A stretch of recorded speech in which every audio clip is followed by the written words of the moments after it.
Gracias. Muy buenos días a todas y a todos. Con su autorización, señor presidente. Como saben, la Procuraduría Fiscal de la Federación es la responsable de representar el interés fiscal de la Federación y presentar las querellas por defraudación fiscal y así como dar seguimiento a todos los procedimientos que se litigan en los diferentes tribunales del Poder Judicial Federal para defender el interés fiscal, el interés y los recursos de todas y todos los mexicanos. Este caso que voy a plantear, como lo ha señalado el señor presidente, es un caso relevante, no solamente por el monto, que es un monto de recursos importantes, sino por el contexto en el que se da y cómo ha sido manejado el proyecto que plantea resolver este asunto, que será discutido o que se ha planteado ser discutido el día de hoy en la segunda sala de la Suprema Corte de Justicia de la Nación. Presentamos esta presentación denominado caso Gustavo Cárdenas Fuentes, que ustedes pueden ver en la pantalla. ¿Quién es Gustavo Cárdenas Fuentes? Es una persona física que ha sido identificada como tío de Luis Cárdenas Palomino y quien además funge como representante legal de OPSES de México S.A.D.C.B., que ha encabezado diversas operaciones financieras, no solamente en esta empresa, sino también en algunas otras, y que fue beneficiaria de distintos contratos en la pasada administración, principalmente en lo que es hoy la Secretaría de Seguridad y Protección Ciudadana, diversas entidades como el Gobierno de Michoacán, Nayarit, en la Policía Federal y el Servicio de Protección Federal,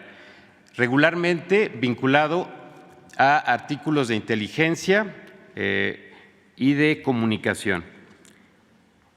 Como un dato relevante en este caso, el señor Cárdenas Fuentes adquirió un Ferrari 458 Spider 2014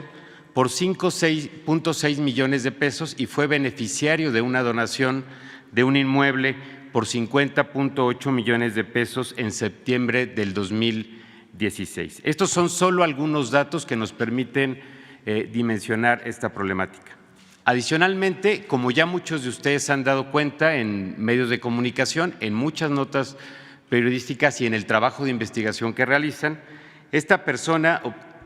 se refiere a tenido contratos o tuvo contratos en la pasada administración por más de 600 millones de pesos en distintas dependencias, además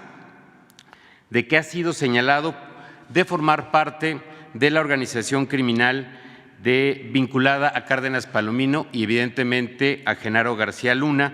vinculados a empresas como Adamantium Private Services, provenientes de Numbac Technologies Inc., empresa utilizada, reitero, por Genaro García Luna para enviar recursos a Estados Unidos, resultante de hechos de corrupción mediante esquemas complejos de desviación de recursos públicos por montos que ya ha dado a conocer también la UIF por más de 745 millones de dólares. Adelante, por favor. Ahora, este es el contexto del asunto y vamos a hablar de lo que se dirime hoy en la Suprema Corte de Justicia de la Nación. Comentar que el SAT inició una revisión de las cuentas del señor Cárdenas Fuentes en 2016 y él interpuso un amparo para impedir que la autoridad fiscal concluyera esta visita de revisión que tiene por objeto determinar si se violó la ley o no, si se pagaron los impuestos correspondientes o no. No obstante, que el SAT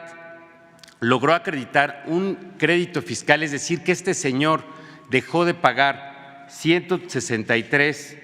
millones de pesos de impuestos desde el 2015 y que actualmente serían 342 millones de pesos con las actualizaciones que correspondan.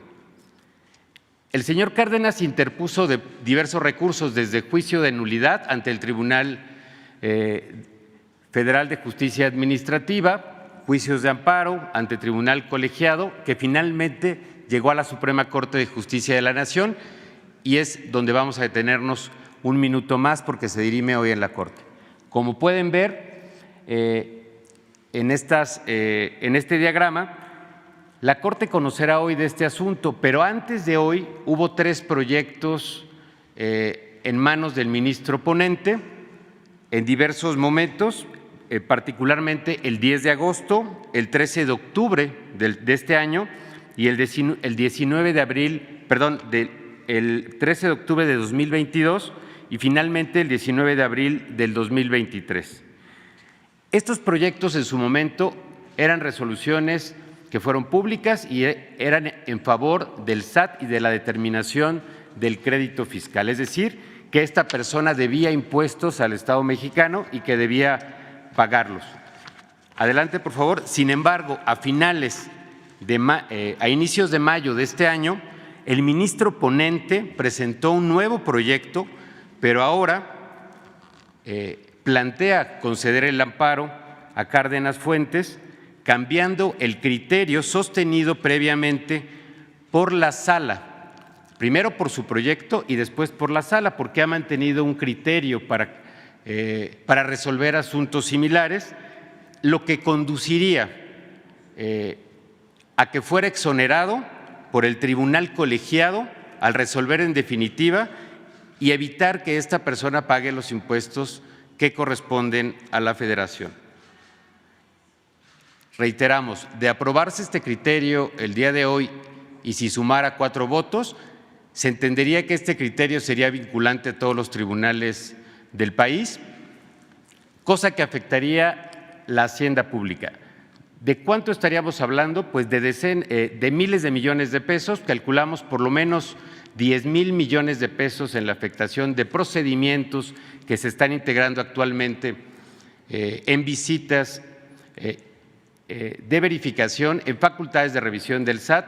más los asuntos que actualmente se dirimen en tribunales federales. La relevancia de este caso no solamente es económica,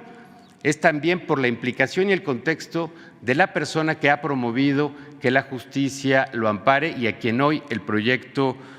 planteado en la segunda sala pretende conceder el amparo. Esto se sumaría también a las acciones que ya ha tomado la Suprema Corte de Justicia de la Nación y el retroceso que tuvimos el año pasado respecto a las reformas penal fiscal, que consideraba la prisión preventiva oficiosa como una medida eficaz para combatir la defraudación fiscal y que fue declarada inconstitucional, obligando a la autoridad a fortalecer las acciones de investigación y de litigio y que afortunadamente han dado resultado para defender la hacienda pública. Sin embargo, hoy queremos poner este tema sobre la mesa que requiere de la atención y el conocimiento de la ciudadanía. Los recursos públicos que se dejan de percibir son recursos que no pueden ser destinados a salud, a escuelas, a alimentación o a programas de bienestar como los que encabeza y ha planteado el presidente de la República, el licenciado Andrés Manuel López Obrador. ¿Es cuánto, señor presidente? El ministro Luis María Aguilar.